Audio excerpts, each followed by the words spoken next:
Hello welcome back to my channel.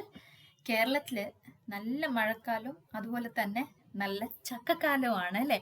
അപ്പോൾ പുറത്ത് നല്ല മഴ പെയ്തുകൊണ്ടിരിക്കുന്നതിൻ്റെ സമയത്ത് ചക്കപ്പുട്ട് കഴിക്കാനുള്ള കൊതി കൊണ്ട് ഇന്ന് അമ്മാസ് റെസിപ്പിയിൽ ചക്കപ്പുട്ടാണ് കാണിക്കാൻ പോണത്.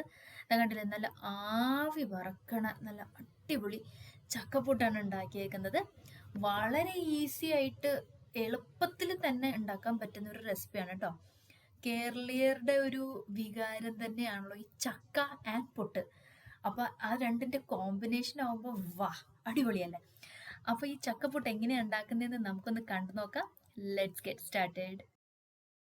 ചക്കപ്പൊട്ട് ഉണ്ടാക്കാൻ വേണ്ടിയിട്ട് ആദ്യമേ തന്നെ നമുക്ക് ചക്ക വേണമല്ലോ. ചക്ക ഇങ്ങനെ കുഞ്ഞു കുഞ്ഞായി നുറുക്കി വെക്കണം. അതുപോലെ തന്നെ തേങ്ങ വേണം നമുക്ക്. ഇനി നമ്മൾ എന്താ ചെയ്യേണ്ടതെന്ന് വെച്ചാൽ, ഇതിപ്പോൾ ഒരു 300 ഗ്രാം പൊടിയാണ് ഞാൻ എടുത്തേക്കുന്നത്.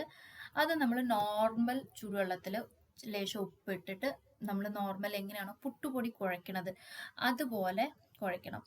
ഇനിയിപ്പോൾ ചക്കപ്പൊട്ട് ഉണ്ടാക്കുമ്പോൾ ഒരു കാര്യം ശ്രദ്ധിക്കേണ്ട എന്താന്ന് വെച്ചാൽ, പുട്ടിൻ്റെ നനവ് കുറച്ച് വെക്കുക.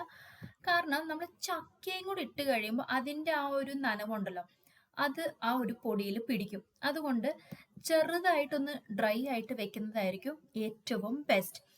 ഇതിപ്പോൾ നമ്മൾ വെള്ളമൊക്കെ ഒഴിച്ച് നന്നായിട്ട് ഇത് ഇങ്ങനെ കുഴച്ച് ഇങ്ങനെ എടുക്കുന്നുണ്ട്. അതിലേക്ക് നമ്മൾ ചക്ക ഇട്ട് കൊടുക്കാം. വേറെ ഒന്നും നമ്മൾ ഇട്ട് കൊടുക്കുന്നില്ല. പുട്ടിൻ്റെ പൊടി നോർമലി നനയ്ക്കുന്ന പോലെ നനയ്ക്കുക, കുറച്ച് ഡ്രൈ ആയിട്ട് എടുക്കുക.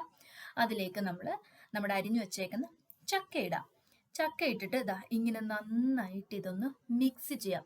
അതായത് ആ ചക്കയിലോട്ട് ഈ പൊടി എല്ലാം കൂടി നന്നായിട്ട് ഇങ്ങനെ കോട്ടാവണം. കുറച്ച് ചക്ക കൂടുതൽ ഇടുകയാണെങ്കിൽ അതാണ് കുറച്ചും കൂടി നല്ലത്. ഇനി ഇത് പൊടി നമ്മൾ നനച്ച് വെച്ച് കഴിയുമ്പോൾ നമ്മൾ ചിരട്ടപ്പുട്ടാണ് ഉണ്ടാക്കുന്നത്. നിങ്ങൾക്ക് നോർമൽ പുട്ടുകുറ്റിയിലും ഉണ്ടാക്കാം. ചിരട്ടയിൽ നമ്മൾ പാത്രം വെച്ചിട്ട് ഇതിപ്പോൾ ആവിയാക്കാനായിട്ട് നമ്മൾ വെച്ചേക്കാണ്. പാത്രം ചൂടായി കഴിയുമ്പോൾ നമ്മൾ ആദ്യത്തെ ലെയറിൽ തേങ്ങ ഇട്ട് കൊടുക്കാം. ഒരു ലെയർ തേങ്ങ ഇട്ട് കഴിഞ്ഞിട്ട് നമ്മുടെ നനച്ച് വെച്ചേക്കുന്ന പൊടി ഉണ്ടല്ലോ അതും കൂടെ ഇട്ട് കൊടുക്കുക. നമ്മൾ നോർമൽ ചിരട്ടപ്പുട്ട് ഉണ്ടാക്കുന്ന ആ രീതിയൊക്കെ തന്നെയാണ്. ഭയങ്കര റോക്കറ്റ് സയൻസ് ഒന്നും അല്ല. ഡിഫറൻസ് എന്താന്ന് വെച്ചാൽ, ഇതിൽ നമ്മൾ ചക്ക ഇട്ടിട്ടുണ്ട്. ചക്കയ്ക്ക് വേവ് കൂടുതലാണ്, ആ ഒരു കാര്യം ശ്രദ്ധിക്കുക.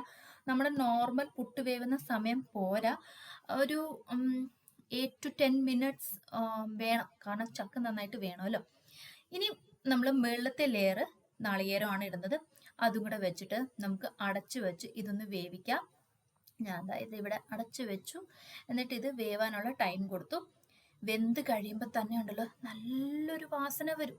ചക്കയുടെയും അരിപ്പൊടിയുടെ ഒക്കെ നല്ല വാസന വരും. നമ്മുടെ ആദ്യത്തെ ചക്കപ്പുട്ട് ഇവിടെ റെഡി ആയിട്ടുണ്ട്. ഇനി ഇതിനെ കുറച്ചും കൂടി ഒരു ടേസ്റ്റി ആക്കാൻ വേണ്ടിയിട്ട് ഞങ്ങൾ ചെയ്യുന്ന സംഭവമാണ്, അതിലോട്ട് നമ്മൾ കുറച്ച് നെയ്യും കുറച്ച് പഞ്ചസാരയും കൂടി അങ്ങോട്ട് ഗാർണിഷ് ചെയ്യും. ഇനിയിപ്പോൾ പഞ്ചസാര നെയ്യൊന്നും വേണ്ടാത്ത ആൾക്കാരാണെങ്കിൽ ഇത് അങ്ങനെ തന്നെ കഴിക്കാവുന്നതാണ്. വേറെ ഒരു കറിയോ പപ്പടമോ ഒന്നും തന്നെ വേണ്ട. സിമ്പിളി നമുക്ക് കോരി കഴിക്കാം കേട്ടോ.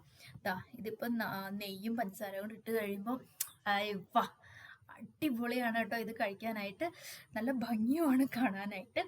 അങ്ങനെ നമ്മൾ എല്ലാ പൊടിയെല്ലാം ഫുള്ളും എടുത്ത് നമ്മൾ 3 ചിരട്ടപ്പുട്ടും ഒരു നോർമൽ പുട്ട് കണയിൽ വെച്ചിട്ടുള്ള പുട്ടുമാണ് ഉണ്ടാക്കിയേക്കുന്നത്. ഈ ചക്ക സീസണിൽ നിങ്ങൾ മസ്റ്റ് ആയിട്ടും ട്രൈ ചെയ്യേണ്ട ഒരു ബ്രേക്ക്ഫാസ്റ്റ് സ്നാക്ക്, വൈകുന്നേരത്തെ സ്നാക്ക് റെസിപ്പിയാണ്. എല്ലാവർക്കും ഇഷ്ടപ്പെടും, പിള്ളേർക്കും നന്നായിട്ട് ഇഷ്ടപ്പെടും. അപ്പോൾ വീഡിയോ ഇഷ്ടപ്പെട്ടാൽ ലൈക്ക്, ഷെയർ ആൻഡ് സബ്സ്ക്രൈബ് ചെയ്തേക്കാം. നമുക്കപ്പോൾ അടുത്ത നല്ലൊരു വീഡിയോയിൽ കാണാം. അതുവരെയും എല്ലാം stay healthy, happy and blessed. Love you self.